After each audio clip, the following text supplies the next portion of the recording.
massive news today. CEO of Facebook, Mark Zuckerberg, has made an appearance on Joe Rogan's podcast, and some very interesting revelations about the FBI's role in Facebook's decision to censor the New York Post bombshell stories on Hunter Biden's laptop and the Biden family's dodgy international business dealings. Have a listen. Is the FBI, I think, basically came to us, some folks on our team, and was like, hey, just so you know, like, you should be on high alert. We thought that there was a lot of Russian propaganda in the 2016 election.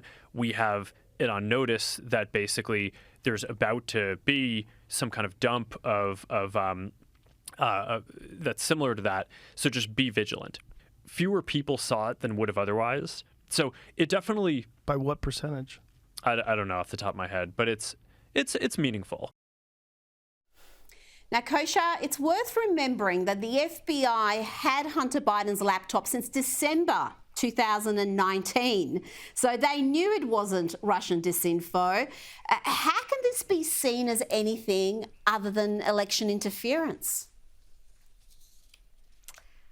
It can't.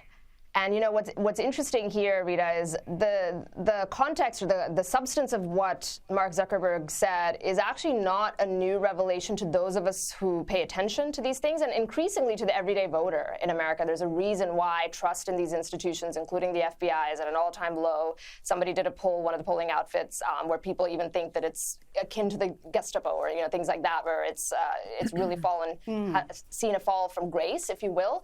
And there's a reason for that. But what was remarkable about this story, though, is that the words came right out of Mark Zuckerberg's mouth, from his mouth to our ears. And that was huge, where he said it sort of in a very nonchalant way.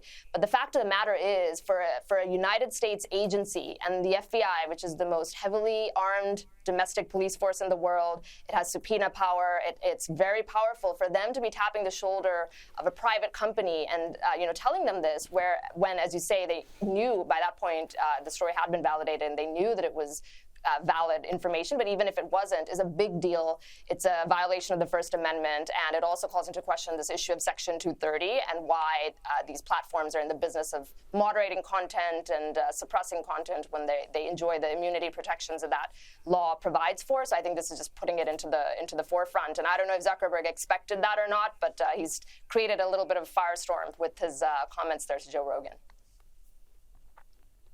Oh, absolutely. It's also worth remembering that Mark Zuckerberg himself donated more than $400 million to fortify the election, and he was also in a position to suppress legitimate news stories that were damaging to the Biden campaign. I mean, I think we're going to hear a lot more about this.